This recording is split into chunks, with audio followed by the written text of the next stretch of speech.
All right, hello and welcome to the first lecture of this series.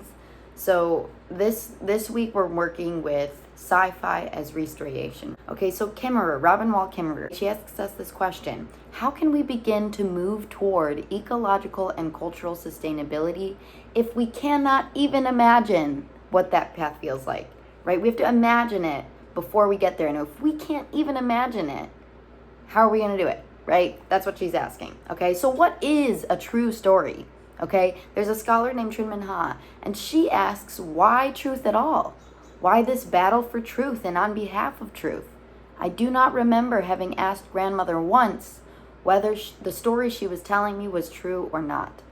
Right? So regardless of if a story actually happened in reality, right, like a chronological series of events, the story exists in our collective and individual consciousness either way, right? Imagination and creativity, they are interactive practices of world building and world creation. Okay, not interactive, they are intra-acting. They're all mutually constituting each other, right? We'll get into that a little bit more. But something must exist in our imagination before it can exist in reality. And then what is lived in our reality, right? What we're experiencing in our reality limits or imposes like limitations on what we are able to imagine, right? And that's how that cycle continues. But what if we didn't? What if we didn't limit ourselves to imagine only what actually exists, right? What we think is realistic. What kinds of sustainable, just, right? Like justice, joy-filled communities could we create if we thought outside of what we believe to be realistic? Gloria Anzaldúa, just another scholar, she's written that this loosening of restrictive worldviews, while extremely painful, can create shifts in consciousness and thus opportunities for change, right? She says that we acquire additional potentially transformative perspectives that are different ways to understand ourselves and our circumstances and the worlds that we're moving within, right? So it can be painful to open our eyes to the ways that our imagination and therefore our reality has been stifled by the cruelties of the world, but it's a pain that can't really be avoided, right? Like I'm thinking of like a toxic friendship, for example. When a toxic friend is constantly coming at you with just like making you feel bad, saying mean things, right? Like, and then you start to believe that about yourself, and it's not the friend necessarily. It's just like you hear it and you hear it and you hear it and you hear it, and then you start to believe it, right? And then it's almost more painful to wake up and recognize that friend is toxic and they are hurting you, intentionally trying to keep you small, right? It's almost less painful to just believe those mean things about yourself, right? And so that's sort of what we're talking about here.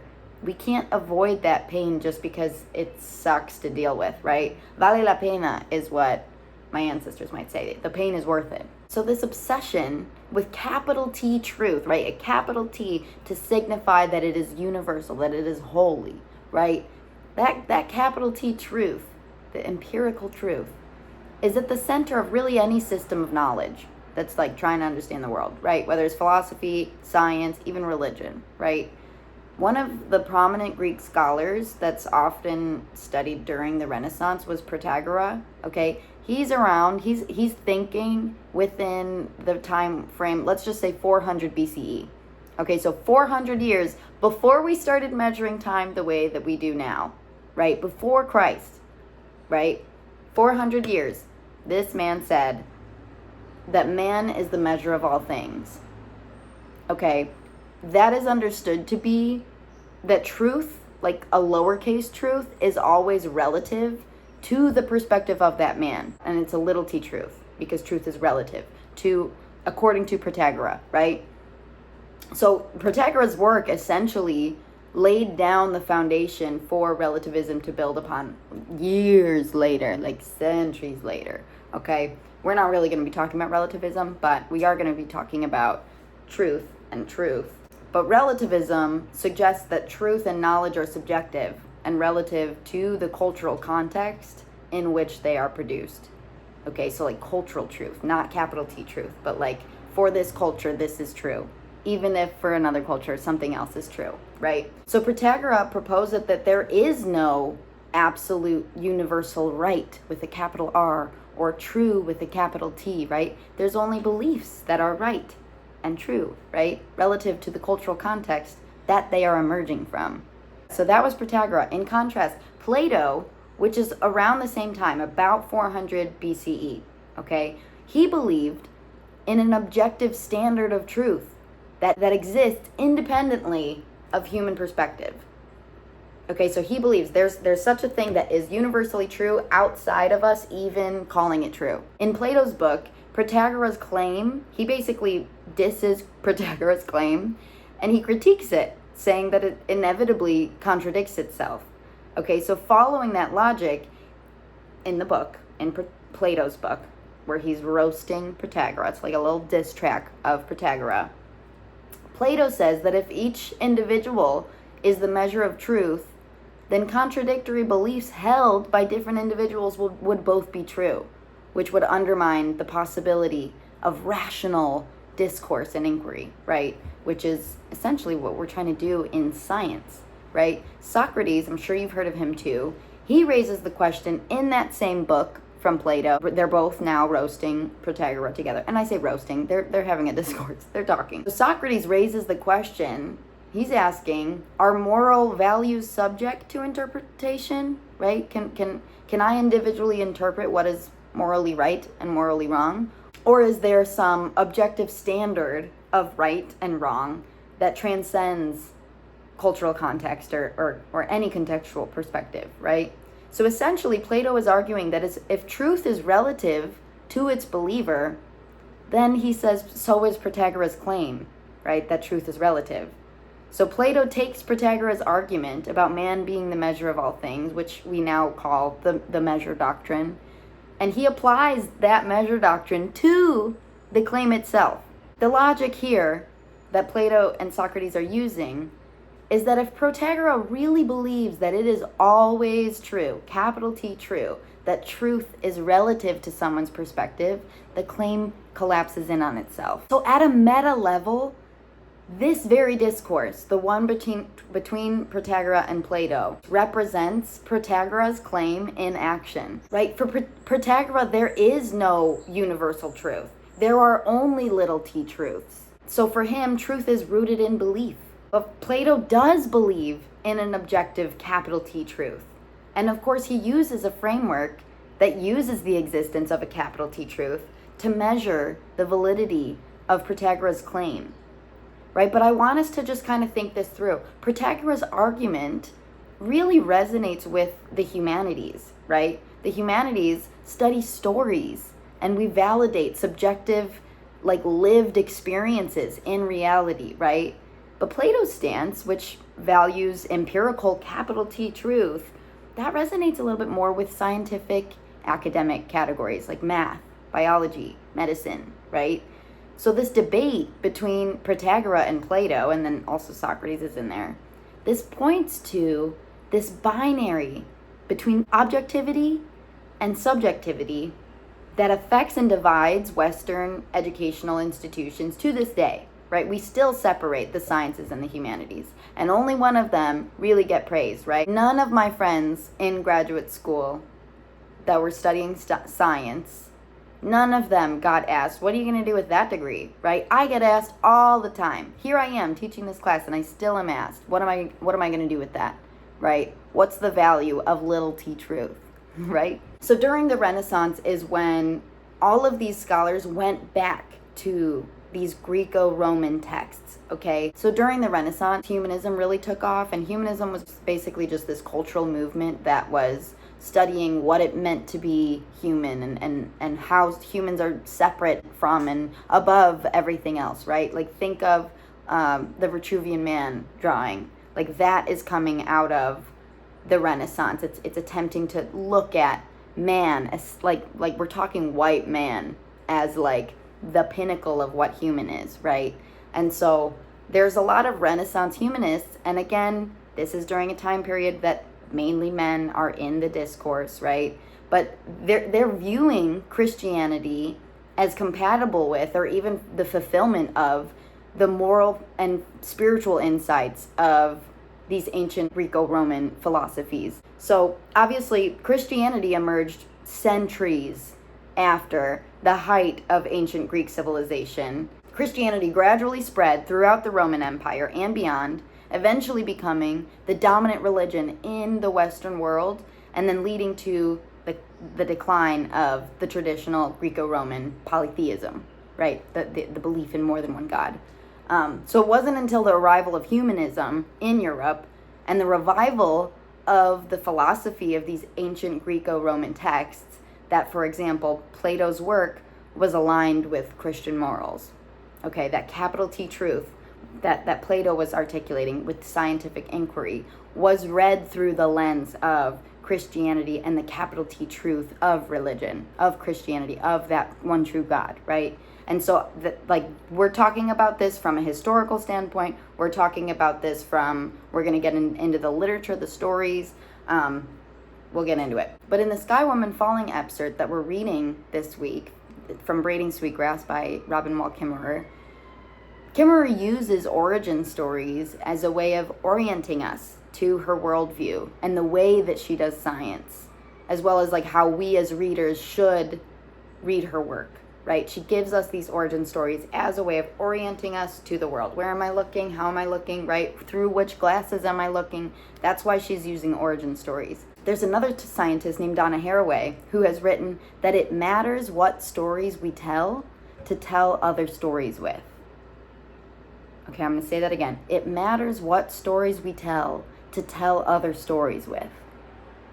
Okay, origin stories then seem like a great place to start understanding the stories that we're going to read in this class, to read other stories with, all the other stories we're going to read, right? I'm not concerned with whether any specific origin story, and neither is Kimmerer.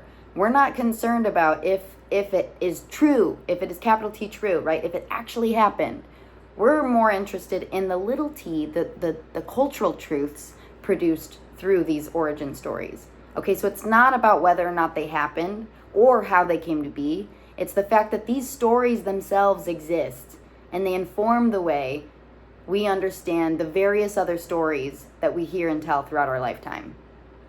Okay, so Kimmerer articulates the potential that stories offer for understanding the world differently, right? A more pluralistic understanding of knowledge and how it's created, and the knowledge that we believe in, right? Specifically, she's talking, Kimmerer, about or between indigenous and Western knowledge systems, right? She's working within both of them, right? But she echoes Gary Nabhan's call for re-story-ation, which is the theme of this week. This is a means for physical, ecological, emotional, even spiritual healing and restoration. Okay, Nabhan, the person who started this re-story-ation, Nabhan's work emphasizes the vital role of storytelling in reconnecting people with the land. Okay, so he's talking about stories as a way of fostering a sense of place and promoting sustainable relationships between us and our environment, okay? And he recognizes that stories are powerful tools for conveying ecological knowledge, cultural values, and a sense of belonging to a piece of land, right? And so Kimmerer agrees. She says, this is now a quote, "In the public arena, I've heard the Skywoman story told as a bauble of colorful folklore. But even when it is misunderstood, even when the story is misunderstood, there's power in the telling. Most of my students have never heard the origin story of this land where they were born, but when I tell them, something begins to kindle behind their eyes. Can we all understand Skywoman's story not as an artifact from the past, but as instructions for the future? Can a nation of immigrants follow her example to become native, to make a home? Look at the legacy of poor Eve's exile from Eden. The land shows the bruises of an abusive relationship. It's not just the land that's broken, but more importantly, our relationship to the land. As Gary Nobbin has written, we can't meaningfully proceed with healing, with restoration, without re-story-ation. In other words, our relationship with the land cannot heal until we hear its stories. But Kimmerer asks, but who will tell them? Okay, that's the end of that quote. So Kimmerer is a member of the Citizen Potawatomi Nation, which is an indigenous nation within what is now the United States. Okay, but she's also a botanist, an ecologist, and she's a professor of environmental and forest biology at SUNY. Okay. In the very beginning of her book, in Braiding Sweetgrass, Kimmerer tells a story of her experience teaching a general ecology class. And it's a group of third-year students who had all selected careers in environmental protection, okay? And she puts out this survey to her students, and she asks them to rate their understanding of negative interactions between humans and the environment, okay? And then she also asks them to rate their understandings of positive interactions between people and the land. Okay, so Kimmerer writes that these students were, this is a quote, well schooled in the mechanics of climate change, toxins in the land, and the crisis of habitat loss, right? They're studying environmental protection. They're well aware of the ways that we have damaged our environment. But she says, Kimmerer realized they could not even imagine what the beneficial relations between their species and others might look like. They can't even imagine it. And then she asks, it's a haunting question. How can we begin to move toward ecological and cultural sustainability if we cannot even imagine what that path feels like? If we can't imagine the generosity of geese? These students were not raised on the story of Skywoman. Okay, so in this class, we are echoing that call for a radical imagining, reimagining, or maybe just newfound imagining towards ecological and cultural sustainability. Okay, we're echoing that call that she puts out. Okay, this is a literature class, right? And we're very much going to be looking at a lot of different stories, but we're also going to be grounding those stories in science, okay, and specifically in feminist science and technology studies. So Kimmerer, she's a scientist and she's a storyteller. Okay, so here we go with the story of Skywoman. In the story of Skywoman, which is the origin story for the Haudenosaunee people, the people around the Great Lakes area, there once was a pregnant woman who fell to the earth from Skyworld. There was Skyworld, there was a little hole, I think a tree got uprooted and she sort of fell through. And on her way down, she was falling. She tried to grab onto a branch of the tree, but she slips. And so she continues to fall, now with seeds from the tree's branches. It was the tree of life. She grabs the seeds on the way down. She slipped, but she has the seeds in her hand, and she falls. And a group of geese see her, and they're like, oh my gosh, she's falling. We should probably go help. They fly, they catch her, they fly her back down to the earth's land very safely, right? And Skywoman is really grateful for the generosity of these geese, right? She's so grateful. Thank you for breaking my fall. Thank you. And she's now away from everything and everyone she's ever known. She's in a totally new, strange world. And she knows that in order for her to survive, she's going to have to collaborate with the people that are, with the life forms that are already surviving on planet Earth, right? She's going to need their help. She has children on the way. Remember, she's pregnant. So she asks the animals to help her find dirt in order to plant the seeds to ensure that she and her future generations can survive, right? This is the universal, just trying to prolong and protect life of one's own species. We say that's natural, and then here we are in the midst of a genocide, alas. But these animals help Skywoman find the dirt, and she's able to plant the seeds, and together, they create abundant food for all of them to share, right? She's not even hoarding it. She's saying, if you help me out, we can all eat, okay? Skywoman is not seen in that story as the sole creator of Turtle Island or the earth, right? Rather, she's offering a worldview of gratuity and respect and reciprocity and becoming indigenous with the land and all of its life forms. Kimmerer puts the story of Skywoman and Skywoman as a figure herself in conversation with the figure of Eve. Okay, so in another origin story across the world, we've got Eve, who is created by God to eternally serve as the companion for Adam in the Garden of Eden, right? These two are instructed to care for this garden, the Garden of Eden, and all of its inhabitants, right? They're the caretakers, and they're instructed not to eat anything. Here too was this tree, the tree of knowledge of good and evil. Okay, and there's some like juicy fruits, and she's looking at them and she's eyeballing them and she's like, ooh, that looks good. Okay, Eve meets a serpent that tells her, this is a quote from the book of Genesis, "For God knows that when you eat from it, your eyes will be opened and you will be like God, knowing good and evil." Eve eats the tree's forbidden fruit and is responsible for the original sin, despite the fact that Adam too also takes a bite, right? And then after eating the fruit, Adam and Eve become aware of their nakedness, and they sew loincloths and whatever to cover themselves. And then they hear God coming, and they hide because they're afraid of him, right?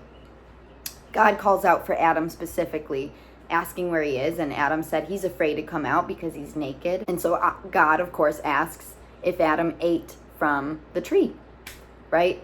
And despite he's literally meant to control Eve, he shifts the blame to her, and then she blames the serpent, right? And so as punishment, they're all cast out of the Garden of Eden, sent to earth. And for Eve's punishment, God says to her, "I will make your pains in childbearing very severe. With painful labor, you will give birth to children. Your desire will be for your husband, and he will rule over you." Okay. Adam is cursed with hard labor for food from the ground, and then he's told that he's going to return to the same dust from which he was taken. Okay, so Eve is the origin story for sinning and the human, but Lilith, who predates Eve, is Adam's actual first companion. Okay, so before we discuss the story of Lilith, remember, origin stories are meant primarily for children, right? They're meant to answer the questions of the curious child, who has to learn how the world works, because how the world works is not natural to the child, right? So the imagined and the real for children are not really separate. It's all mutually entangled all the time, right? So in the alphabet of Ben Sirah 78, which is not part of the canonical Hebrew Bible, but it's found later in Jewish folklore and literature in the Middle Ages, God created a woman for Adam and called her Lilith. Okay, but when Adam wants Lilith to submit to him and regard him as her authority, she refuses and she leaves him. Okay, so here's a quote from Alphabet of Ben Sirah 78. Adam said, "I will not lie below, but above, since you are fit for being below, and I for being above." Lilith said to him, "The two of us are equal, since we are both from the same earth." And they would not listen to each other. Since Lilith saw how it was, she uttered God's ineffable name and flew away into the air. Adam stood in prayer before his Maker and said, "Master of the universe, the woman you gave me fled from me." Said the Holy One to Adam, "If she agrees to come back, what is made is good. If not, she must permit 100 of her children to die every day." Okay? I want to be clear. Lilith doesn't appear in the Bible. Okay, she's emerging out of Jewish folklore. But the thing about stories is that once they're told or once they're written, they exist, right? Once one is told this particular story of Lilith, there's not really a going back to before you heard about the story of Lilith, right? Whether or not she actually really existed, okay? In Christian demonology, Lilith is cast out as this hypersexual baby-murdering demon, okay? A malevolent figure who harms pregnant women and embodies like a deviant sexuality, right? But she still exists, even in Christian demonology. So it's clear now that there's multiple ways of reading the story, right? One could hear this story, that story of Lilith, and argue that the one who subjects women to pain is not Lilith, but God himself, right? In this particular story, not only does God punish Lilith for her refusal to be subjected to Adam's weird superiority complex, but God sentences all women eternally to experience excruciatingly painful childbirth. That's for Eve, really. And then he sentences all of humanity to grieve the mass loss of children, right? He's trying to gaslight Lilith into thinking it is her fault that she's sacrificing children, that he's, right? So then it gets confusing. Anyway, because the story of Lilith resonates with a lot of Western sapphics today, right? It's often deemed an origin story of lesbianism and queerness in general within the worldview of Christianity. But that's the thing about queerness, there is no singular origin story. And just to keep this going, in another place of the world, home to the Mexica or the Aztec people, there's a series of 5 creation stories for 5 different suns. Okay, so the previous 4 worlds were destroyed by an earthquake, by a hurricane, by a rain of fire, and then by floods, which occurred, all of those occurred because the gods were not happy with humans' behavior. So they literally sent those things to wipe out the humans to start over, okay? So the Mexica understood, in a convoluted way, environmental catastrophe to be a result of human activity executed by the gods, right? And so the 5th sun, which is our current sun, according to the Mexica people, was created out of sacrifice from the gods. Okay, so after the flood destroyed the 4th world, there's a god named Quetzalcoatl who refuses to accept the death of the previous world's humans and commits himself to creating a more just 5th world.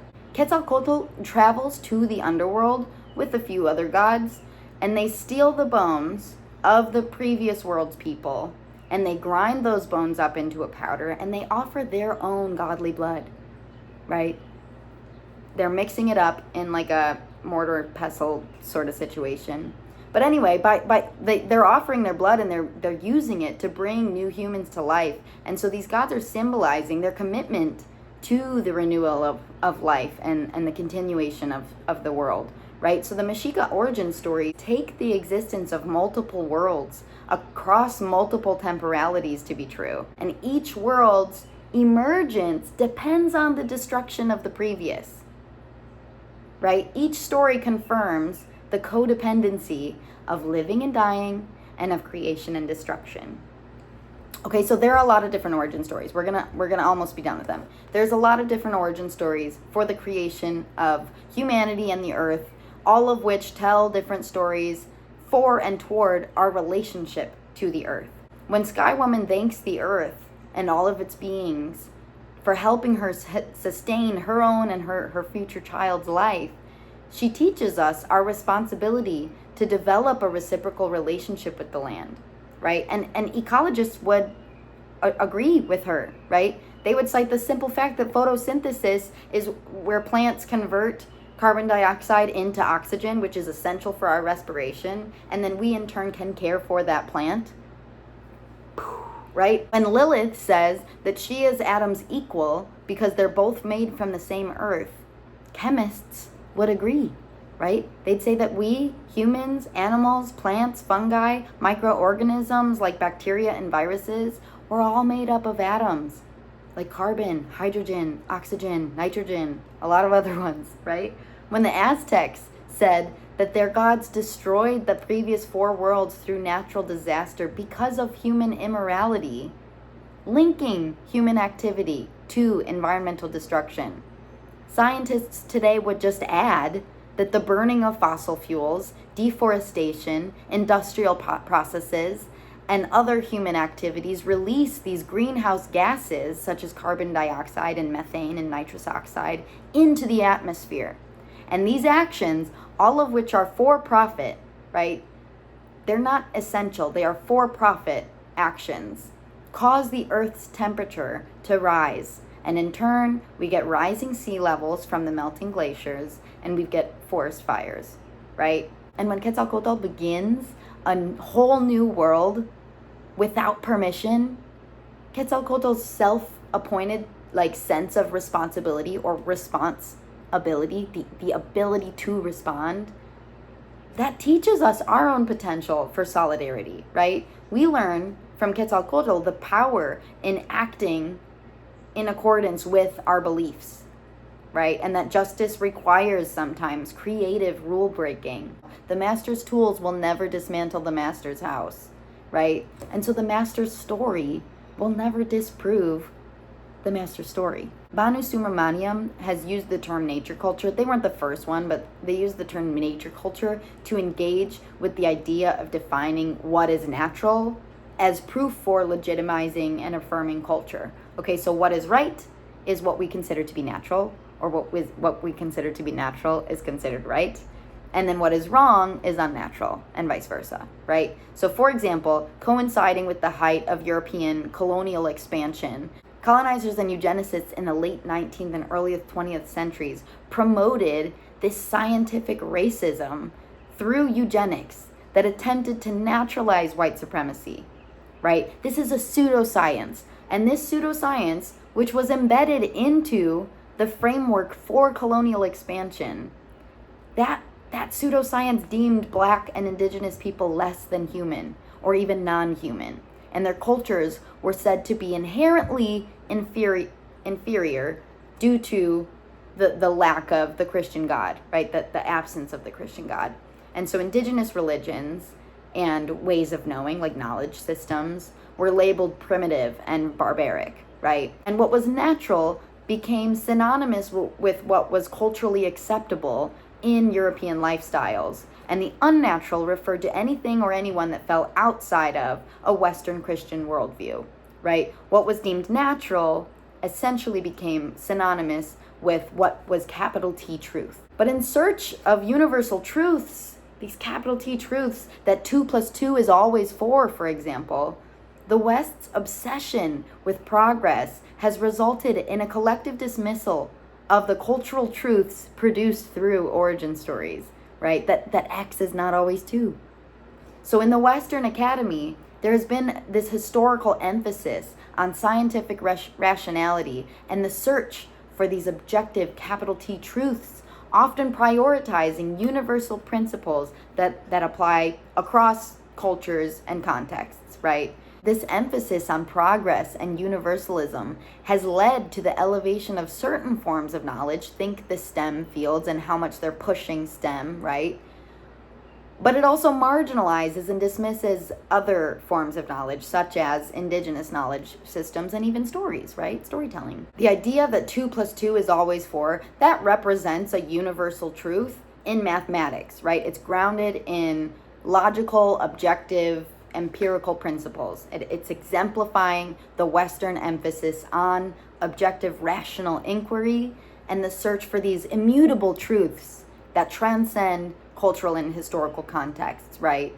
However, the statement that X is not always 2 underscores the importance of acknowledging nature cultures outside of Western logics, right? So X is not always 2. So yes, 2 + 2 is always going to be 4.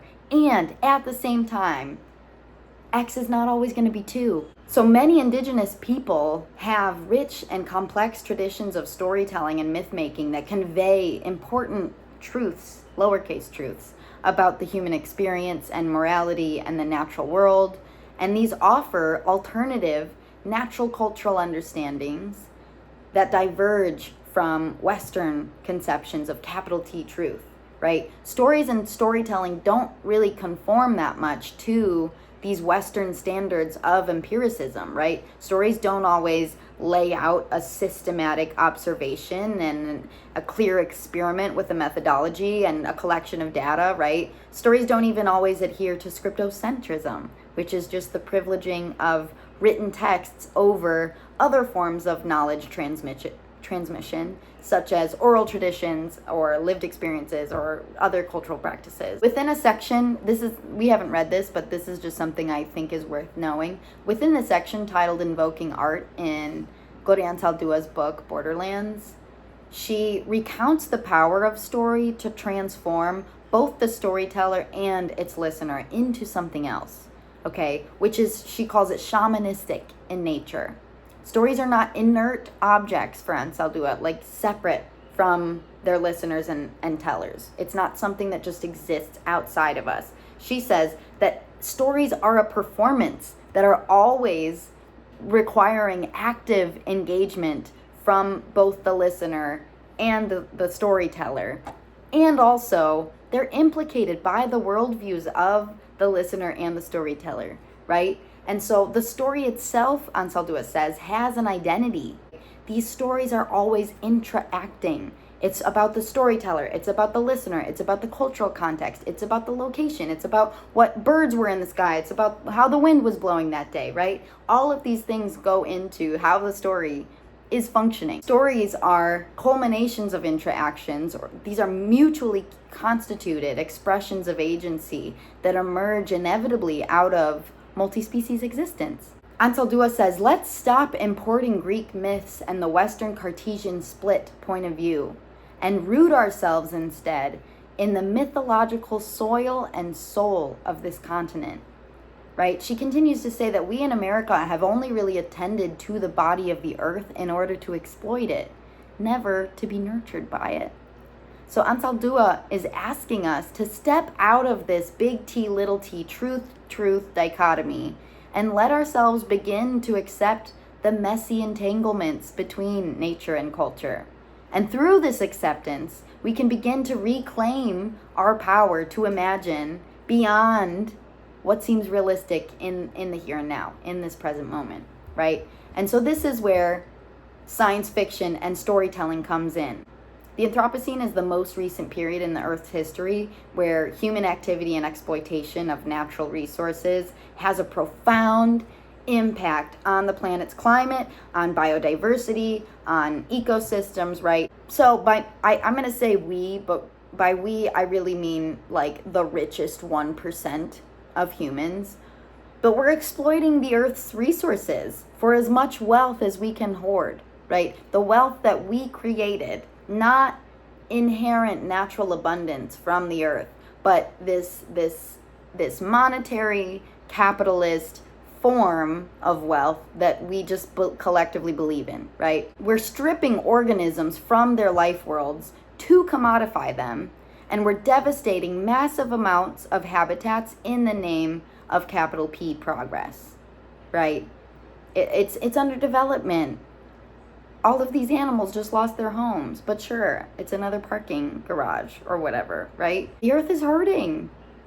The Earth is dying.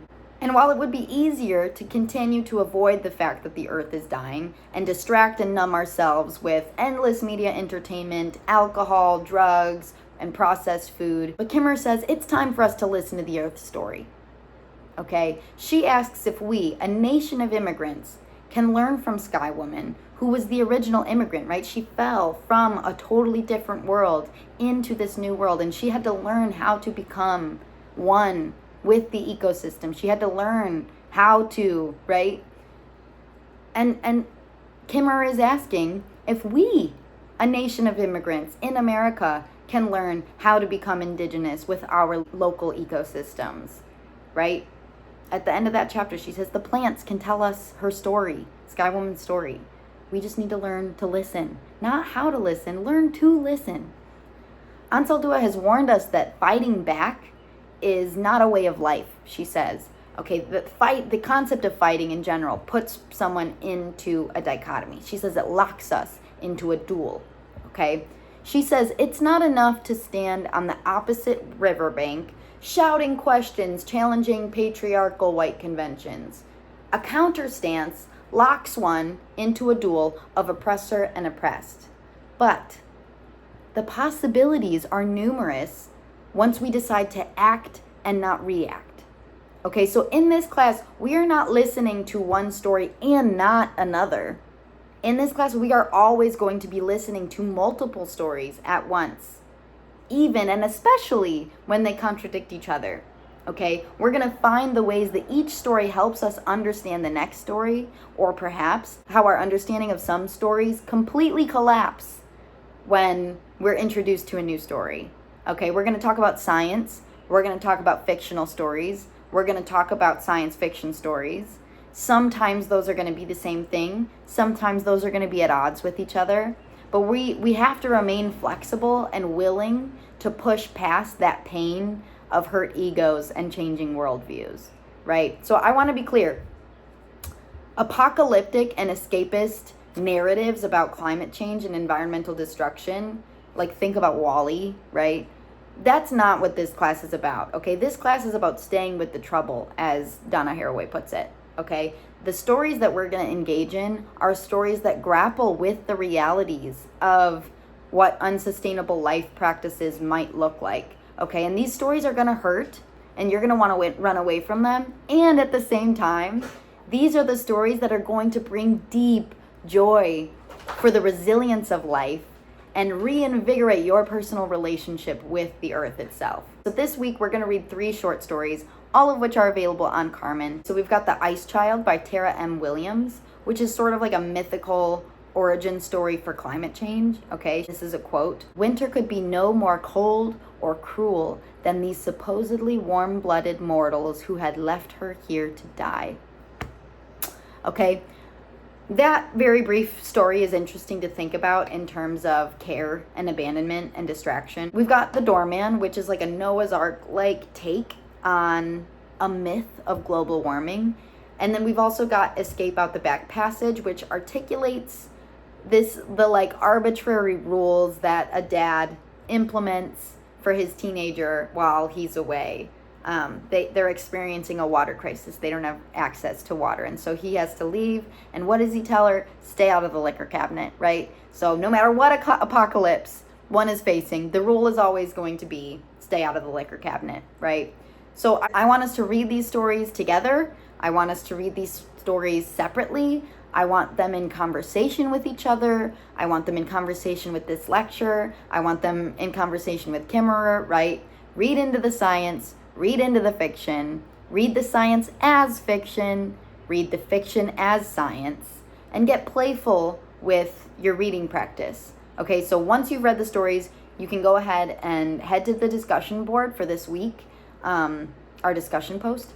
So one note, if you choose to write about origin stories or religious stories, please remain respectful. Okay, hate speech will not be tolerated, and this discussion board is not an appropriate place to be preaching or bashing any one specific religion. Okay, it's one thing to talk about Christianity, for example, as a force of and for colonization and its lasting impact on American society today, and it's something entirely different to make a sweeping generalization about what Christians of today do or don't believe, okay? We can talk about the origin stories the same way that Kimmerer invites us to, but we're not pinning them against each other. We're comparing them, we're talking through them together in convoluted ways, right? But yeah, remain respectful, please. Your prompt and the instructions are going to be available on the week 1 discussion page, okay? So I'm really excited to read those. Good luck.